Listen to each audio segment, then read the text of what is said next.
அரசியல் களத்திற்கு அன்புடன் வரவேற்கிறோம். இப்ப நாம பார்க்க வந்திருக்கக்கூடிய மாபெரும் மனிதர் யாருன்னு சொன்னோம்னா, நான் சிறு குழந்தையாக இருக்கும் பொழுது இந்த பகுதியில போகும்போது பேசன் பிரிட்ஜ்னு சொல்லுவாங்க. மேல ட்ரெயின் போகும். அந்த இடத்துல கீழே ஒரே தண்ணியா போயிட்டு இருக்கோம், போக முடியாது, பேருந்துகள்லாம் தத்தளிக்கும். இது மிகப்பெரிய குறையாவே பார்த்துட்டு இருந்தோம். ஆனா 2021க்கு பிறகு இதுல ஒரு மிகப்பெரிய மாற்றம் ஏற்பட்டு அந்த பகுதி முழுவதும் இப்பொழுது தண்ணீர் தேங்காத ஒரு சூழல் ஏற்பட்டது. இது ஏற்பட்ட உடனே இது எந்த வார்டு அப்படின்னு பார்க்கும் பொழுது எம்கேபி நகரை சார்ந்த 37வது வார்டு, சென்னை மாநகராட்சிக்கு உட்பட்ட 37வது வார்டு. அந்த வார்டு உறுப்பினரை நாம சந்திச்சு பேசணும்னு சொல்லி பார்க்கும்போது அண்ணன் தான் அந்த வார்டுடைய உறுப்பினர், மரியாதைக்குரிய ஷிப்பிங் டில்லி பாபு அண்ணன் அவர்கள். அண்ணா வணக்கம். அண்ணா, உங்களுடைய சீரிய பணியின் காரணமாக ஒரு மிகப்பெரிய எழுச்சி ஏற்படுத்திருக்கீங்கன்னா அதை நான் உணர்ந்த விஷயம்ன்றதுனால அதை பகிரணும். அதை பத்தி அண்ணன் கிட்ட கேட்டு தெரிஞ்சுக்கலாம். என்ன மாதிரியான முன்னெடுப்புகள்லாம் பண்ணிருக்கீங்கன்னா நம்ம தொகுதி மக்களுக்காக? நிறைய முன்னெடுப்புகள் பண்ணியிருக்கோம். கடந்த 3.5 ஆண்டு காலத்துல மாமன்ற உறுப்பினரா வந்ததுல இருந்து பல நல்ல விஷயங்கள் கொண்டு வந்திருக்கோம். இப்ப சமீபமா போன வாரம் தான் 4 நாள் தான் ஆச்சு நம்ம மழையை பிடிச்சி அதை ஒட்டி நீங்க இந்த கேள்வி வச்சிருக்கிறீங்க. இது 37வது வார்டுல இருக்கிற முல்லை நகர் பகுதியில மொத்த ஏரியா இந்த 37 வார்டு, 46 வார்டு, அப்புறம் இந்த சைடு 36, இதுல இருந்தெல்லாம் டோட்டலா தண்ணி கலெக்ட் ஆகி இந்த நார்த் அவென்யூ ரோடு வாயிலாக இந்த கேப்டன் கெனால்ல போய் ரீச் ஆகிறதுக்கு இதுதான் பாயிண்ட். இந்த பாயிண்ட் தான் எல்லாமே கலெக்ட் ஆகி போகும். இதுக்கு முன்னாடி அனுபவம் எப்படின்னு கேட்டீங்கன்னா, இது மாதிரி மழை அதிகப்படியான மழை வந்ததுன்னா அந்த இடத்துல வாட்டர் ஸ்டாக்னேஷன் ஆயிட்டு ஏறத்தாழ 8ல இருந்து 10 நாள் ஆகும் குறையறதுக்கு. அந்த முல்லை நகர் பிரிட்ஜ்ல இருந்து இந்த வழியா போக்குவரத்து வாகனமே போக முடியாது, ஈவன் மக்களே நடந்து போக முடியாது, இடுப்பு அளவுக்கு தண்ணி இருக்கும். இதுதான் வரலாறு. நானும் இந்த பகுதியில கடந்த 40 வருடமா இருக்கிறேன். எங்களுக்கு தெரிஞ்சும் இப்படிதான் நடந்துட்டு இருக்கு. ஆனா நம்ம மாமன்ற உறுப்பினரா வந்த பிறகு அந்த டைம்ல ஆர்டிசி இருந்தாரு இங்க, அவரை கூப்பிட்டுட்டு இதை பத்தி முழுசா தெரியப்படுத்தி ஒவ்வொரு வருடமும் இந்த மாதிரி மக்கள் பாதிக்கப்படுறாங்க, அவங்கள காப்பாற்றப்படணும், இந்த மாதிரி துயரத்துல இருந்து நம்ம மீட்டெடுக்கணும், போக்குவரத்து தடை இல்லாம போகணும். இதுல இன்னொரு முக்கியமான விஷயம், அந்த கெனால் டிஸ்போஸ் பண்ற இடத்துல ஸ்டார்ம் வாட்டர் ட்ரெயின் போய் இங்க எண்ட் ஆகிற இடத்துல பாத்தீங்கன்னா கெனால் அதிகமான தண்ணி கெனால்ல ஆல்ரெடி கலெக்ட் ஆனது வரும்போது கெனால்ல ஓவர் ஃப்ளோ ஆயிடும், கெனாலுடைய வாட்டர் லெவல் இன்க்ரீஸ் ஆயிட்டு இந்த ஸ்டார்ம் வாட்டருக்கு மேல வரும்போது இந்த வழியா தண்ணி வெளியே வந்துடுறது உண்டு. வெளியே அங்க இருக்கிற குடியிருப்பு பகுதியில எல்லாத்துலயுமே மகாகவி பாரதி நகர்ல 19வது தெரு, 18, 17, 16, 15 தெரு வரைக்கும் டோட்டலா எல்லார் வீட்டுக்கும் ஏபி பிளாட் சொல்லுவாங்க, 880 ஸ்கொயர் ஃபீட் வீடுங்க. அங்க எல்லாத்துலயுமே தண்ணி வீடுக்குள்ள வந்துடும். இந்த மாதிரி ப்ராப்ளத்தை அவாய்ட் பண்ணணும்ன்றதுக்காக ஆர்டிசி அப்ப இருந்த ஆர்டிசி கிட்ட நம்ம சொல்லி அவரு இன்ஜினியரிங் ஸ்டூடெண்ட், இதை பத்தி இந்த காம்ப்ளிகேஷன் எவ்வளவு அளவுக்கு இருக்குன்றத முழுவதுமா புரிஞ்சுக்கிட்டாரு. அவர்கிட்ட அழகா இந்த டிசைனை எடுத்து சொன்னதே நான் தான். எனக்கு ஒரு நண்பர் ஒரு இன்ஜினியர் இருந்தாரு, ஆனா இந்த இடத்துல ப்ராப்ளம் இருக்கு, இந்த மாதிரி நீங்க சரி பண்ணீங்கன்னா நல்லா இருக்கும், நீங்க தான் ரைட்டான பர்சன், உங்ககிட்ட சொன்னா இது நடக்கும்னு சொல்லி சொன்னாரு. அதுக்கு எனக்கு ஆர்வமா அதுல ரொம்ப ஆழமா போய் என்னென்ன விஷயம்ன்றது கேட்டு தெரிஞ்சுக்கிட்டு அவர்கிட்ட அப்படியே டிசி கிட்ட. எந்த வருஷம் நடந்ததுன்னா 2023 ரைட்டா? 2023 22 எண்டுலயே மழை பார்க்கும் போதே இது நடந்தது. முன்கூட்டியே அவரை கூட்டிட்டு பார்த்து இதை பத்தி எக்ஸ்பிளைன் பண்ணோம். என்ன பண்ணா என்ன ஐடியா சொன்னோம்னா, இந்த கெனால் போய் ஸ்டார்ம் வாட்டர் ட்ரெயின் போய் கெனால்ல விழுற இடத்துல முன்னாடியே ஒரு வால் கட்டிடுவோம், ஒரு செவரு கட்டிடுவோம். ஏன் இந்த செவரை கட்டுறோம்னா, ஓவர்ஃப்ளோ ஆகிற வாட்டர் வெளியே வரக்கூடாது, மக்களை பாதிக்க கூடாது, மக்களை வீட்டுக்குள்ள தண்ணி போறத முதல்ல தடுக்கணும். அதனால இந்த செவரை கட்டி கெனால் ஓவர்ஃப்ளோ ஆகிறத ஸ்டாப் பண்றோம். நம்பர் 1. நம்பர் 2, அப்ப ஸ்டார்ம் வாட்டர்ல இருந்து ட்ரெயின் தண்ணி போகணுமே, அது எப்படி போகும் அப்படின்னா, ஸ்டார்ம் வாட்டர்ல போயிட்டு செவரு கட்டிட்டா கூட ஸ்டார்ம் வாட்டர் உள்ள போற தண்ணி போகும், ஆனா ஸ்லோவா போகும், ஏன்னா வாட்டர் லெவல் இன்க்ரீஸ் ஆயிடுச்சு. அதை ஸ்பீட் அப் பண்ணாதான் மக்களுக்கு பாதிப்பு இல்லாம இருக்கும், தண்ணி தேங்காம இருக்கும் ரோட்ல, மக்கள் அப்ப என்ன பண்ணிட்டோம்னா, அந்த காம்பவுண்ட் வால் கட்டினதுக்கு வெளியே அந்த பாலத்தினுடைய சர்வீஸ் ரோடு மாதிரி இருக்கிற பகுதியில 2 பள்ளம் போட்டோம். 20 அடி 25 அடி ஆழத்துக்கு பள்ளம் போட்டு ஒரு சப்மரிசிபிள் பம்ப் வச்சு சப்மரிசிபிள் மோட்டர் வச்சு தண்ணி அப்புறப்படுத்தி பைப்பு வழியா அந்த காம்பவுண்ட் வால் வெளியே விட்டோம் கனாலுக்கு. அப்படி பண்ணும்போது பாத்தீங்கன்னா முதல் வாட்டி நாங்க அதை செய்யும் பொழுது 40 HP மோட்டர் ஒன்றும் 25 HP மோட்டர் ஒன்று, 2 மோட்டர் தான் போட்டோம். அது 2 நாள் 3 நாள் ஆச்சு. அதுக்கப்புறம் நம்ம என்ன எக்ஸ்பீரியன்ஸ் பண்ணோம்னா இது நல்லா ஒர்க் அவுட் ஆகுதுன்னு சொல்லிட்டு ஆனஸ்ட்லி பண்றோம். இதை பெருமைக்கு சொல்றது இல்ல, கடவுள் பார்த்துட்டு இருக்காரு, போய் சொல்ல வேண்டிய அவசியம் இல்லை. இதை வந்து ஆர்டிசி கிட்ட எக்ஸ்பிளைன் பண்ணும்போது ரொம்ப ரொம்ப அப்ரிஷியேட் பண்ணாரு. என்னங்க இது மாதிரிலாம் இவ்வளவு வித்தியாசமா திங்க் பண்றீங்களே நீங்கன்னு சொல்லிட்டு இந்த கான்செப்டை சுத்தி இருக்க பகுதியில 17 இடத்துல அந்த வருடமே அதை வந்து செஞ்சாங்க. எல்லா கெனால்லையும் ஸ்டாம் வாட்டருடைய அவுட்லெட்ல 17 இடத்துல நம்ம சுத்தி 34 டிவிஷன், 35 டிவிஷன், 38 டிவிஷன், நம்ம டிவிஷன் எல்லாத்துலயுமே இதை செஞ்சாங்க. கிரேட் சக்சஸ் வந்தது. இதை வந்து டெம்பரரியா செஞ்ச விஷயத்த அப்படியே அங்க வந்து முல்லை நகர் மேம்பாலத்துக்கு மேல பர்மனண்டா ஒரு ஷெட்டு கட்டி அங்க ஷெட்ல மோட்டர் வச்சு இந்த முறை மழைக்கு முன்னாடி 100 ஹெச்பி ஒண்ணு, 40 ஹெச்பி ஒண்ணு, 20 ஹெச்பி 160 ஹெச்பி தண்ணி மோட்டர் போட்டு அப்புறப்படுத்துற பணி நடந்துட்டே இருந்தது. ஆனா அன்எக்ஸ்பெக்டடா பாத்தீங்கன்னா ஒரு நாள் மழை ரொம்ப அதிகமா வந்துருச்சு. அந்த அந்த அந்த நாள் வந்து மாண்புமிகு துணை முதலமைச்சர் உதயநிதி ஸ்டாலின் அவர்கள் நேரடியா வந்து இங்க நம்ம மாவட்டத்தினுடைய அமைச்சர் கே நேரு அவர்கள், நம்ம சட்டமன்ற உறுப்பினர் எல்லாருமே, மேயர் அவர்கள் எல்லாருமே, துணை மேயர் அவர்கள், கமிஷனர் அவர்கள் எல்லாருமே நேரா வந்து இதை வந்து இன்னும் துரிதப்படுத்துறது எப்படின்னு டிஸ்கஸ் பண்ணி உடனே ஒரு ஆர்டர் போட்டாங்க. என்னன்னா 160 ஹெச்பி ஓடிட்டு இருக்கு, இன்னொரு 200 ஹெச்பி போடுங்க, 2 மணி நேரத்துல இந்த தண்ணி எல்லாம் எடுக்கணும்னு சொல்லிட்டு ஒரு ஆர்டர் போட்டாங்க. இந்த நேரத்துல அவங்களுக்கு மனமார்ந்த நன்றியை தெரிவிச்சுக்கிறேன். ஏன்னா ரொம்ப மக்களுக்கு ரொம்ப பயன்பாடான ஒரு விஷயத்துக்கு அப்ரூவல் கொடுத்தாங்க உடனே. அதை வந்து 200 ஹெச்பி மோட்டர் நெக்ஸ்ட் 4 ஹவர்ஸ்ல கொண்டு வந்து நம்ம கார்பரேஷன் ஸ்டாஃப் வந்து இதை இன்ஸ்டால் பண்ணிட்டாங்க. அதனால பாத்தீங்கன்னா இது வந்து முதல் நாள் மழையில சொல்றேன், அன்னைக்கு நைட்டு ஃபுல்லா எடுத்தாங்க தண்ணி. மறுநாள் மத்தியானம் 1 மணில இருந்து சாயந்தரம் 9 மணி வரைக்கும் சரியான மழை. 2வது நாள் பயங்கர மழை விடாம பெய்யுது. அந்த மழை பெய்யும் போதும் முழுவதுமா அந்த தண்ணி பட்டுக்கிட்டே இருந்தது ஒரு பக்கம்.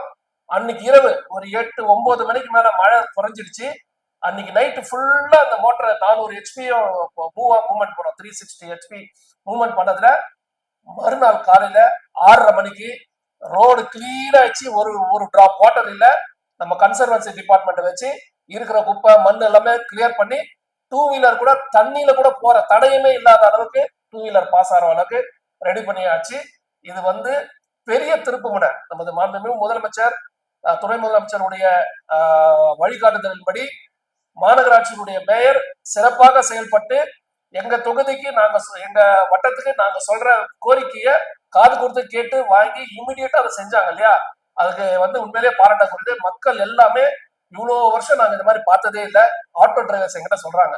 ஆனா 10 நாள் கழிஞ்சு நான் இந்த ரூட்டை போனதே இல்லைன்னு சொல்லிட்டு அவ்வளவு அளவுக்கு பாராட்டுறாங்க. மக்கள் பாராட்டுற வகையில இந்த பணிகள் மேற்கொள்ளப்பட்டிருக்கிறது என்பதை ரொம்ப சந்தோஷமாவும் நன்றி கடனுடன் தெரிவிச்சு. ரொம்ப சந்தோஷங்க. நாம இந்த காணொலிகள் எல்லாம் பார்த்தோம். அண்ணா இப்ப நேற்று ஒரு 3 நாளைக்கு முன்னாடி மழை பெய்யும் போது கூட நீங்க ரெயின் கோட் போட்டுட்டு வேகமா அந்த துரிதமா அந்த பணிகள்ல ஈடுபட்டு இருந்தீங்க. விட்டா போதும் அந்த மம்முட்டி எல்லாத்தையும் எடுத்து நானே பணியில ஈடுபடுவேன்ற மாதிரி ஒரு சிறப்பான செயல்பாட்டோட இருந்தாங்க. நிச்சயமா அது பாராட்டத்தக்க ஒரு விஷயம். ஆனா ஒரே ஒரு சின்ன சந்தேகம், வடசென்னையை பொறுத்த வரைக்கும் குப்பைகள் அதிகமாக தேங்கி அது ஒரு மிகப்பெரிய சுகாதார சீர்கேடு ஏற்படக்கூடிய ஒரு சூழல் இருந்துட்டு இருக்கு. இது சம்பந்தமாக நீங்க என்ன முன்னெடுப்பு எடுத்திருக்கீங்கன்னா, இதை தீர்ப்பதற்காக, இதை ஒரு சுகாதாரம் மிகுந்த பகுதியாக உருவாக்குவதற்காக என்ன உங்களுடைய முயற்சி எடுத்திருக்கீங்க? நல்ல கேள்வி. இது எனக்கு ரொம்ப பிடிச்சமான கேள்வியா அமைஞ்சிருச்சு. ஏன்னு கேட்டீங்கன்னா, எனக்கு வந்து மாமன்ற உறுப்பினரா வர்றதுக்கு முன்னாடியே இந்த பகுதியினுடைய சாபக்கேடாக நெகட்டிவா பேசுறேன்னு எடுத்துக்க வேண்டாம், ஏதோ ஒரு குறிப்பு சொன்னாதான் அதுல இருந்து பதில் கிடைக்கும். வட சென்னைக்கினுடைய சாபக்கேடு இந்த கொடுங்கியூர் குப்பை கிடங்கு தான். மொத்தம் 8 மண்டலத்துல இருந்து எடுக்கக்கூடிய குப்பைகள் எல்லாமே வந்து இந்த கொடுங்கியூர் டம்ப் யார்ட்ல தான் ஸ்டாக்னேட் பண்றாங்க. இதுல வந்து டம்ப் யார்ட்ல ஸ்டாக்னேட் பண்றதுன்றது ஒரு பக்கம் இருக்கட்டும், இன்னொரு பக்கம் ஒரு பிரச்சனை என்னன்னு கேட்டீங்கன்னா, எல்லா இடத்துல இருந்து கொண்டு வரும்போது அது வண்டியில இருந்து கீழே விழுது, தண்ணி ஒழுகிட்டு வந்து கீழே விழுது. அதனால என்ன பண்றாங்க, 2 வீலர்ல அந்த லாரி பின்னாடி 2 வீலர்ல போறவங்க முதல்ல ரொம்ப வாடை, ரொம்ப வாடை, கொமட்டுற அளவுக்கு வாடை வரும். அதை வந்து மேனேஜ் பண்ண வேண்டியது சூழ்நிலை இருக்கு. அப்போ போக்குவரத்துல பைக்ல போறவங்களுக்கு அப்படி இருக்குன்னா, அக்கம் பக்கம் வசிக்கிறவங்களுக்கு எவ்வளவு சிரமம் இருக்கும்.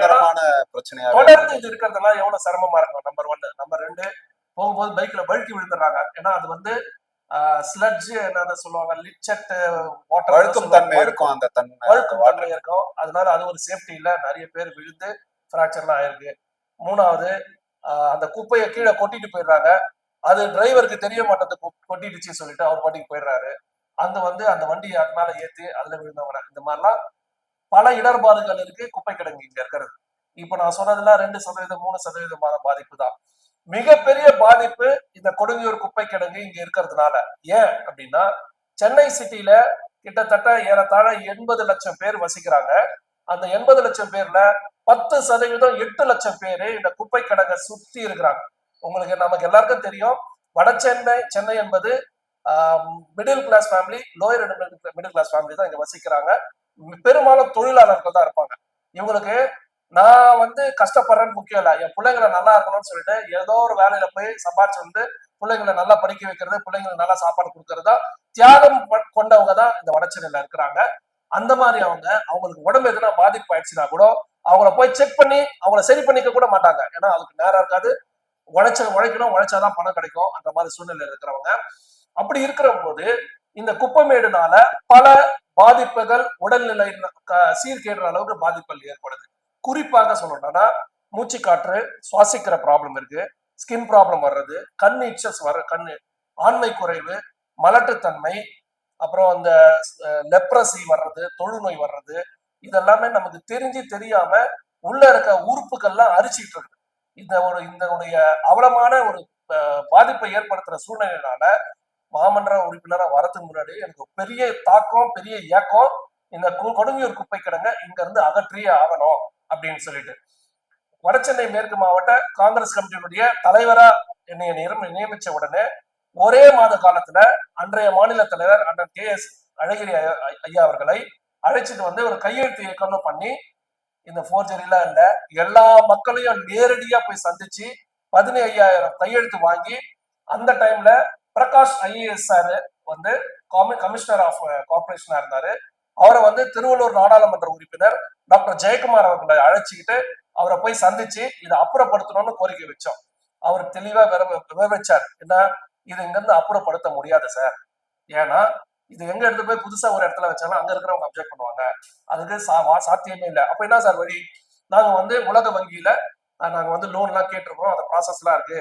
சரி, இதை ஸ்பீடப் பண்றதுக்கு என்ன, அந்த ப்ராசஸ் பண்றதுனால என்ன பண்ணுவீங்க? இப்போ பயோ மைனிங்னு ஒரு ப்ராசஸை கொண்டு வரதா அவர் வந்து எங்களுக்கு விவரமா 1 மணி நேரம் டைம் ஸ்பெண்ட் பண்ணி ரொம்ப டீட்டெயிலா சொன்னாங்க. அந்த இடத்துல சென்ட்ரல் கவர்மெண்ட்ல இருந்து வரக்கூடிய ஃபண்டு கொஞ்சம் ஸ்ட்ரக் ஆயிருக்கிற விஷயமா சொன்னாங்க. அது மாண்புமிகு நாடாளுமன்ற உறுப்பினர் டாக்டர் ஜெயக்குமார் கிட்ட சொன்னவனே அவர் குறிப்பெடுத்துட்டு போய் நாடாளுமன்றத்துக்கு அது சம்பந்தமா பேசினார். இதெல்லாம் நடந்துட்டு இருக்கும் போது ஆட்சி மாற்றம் ஏற்பட்டது.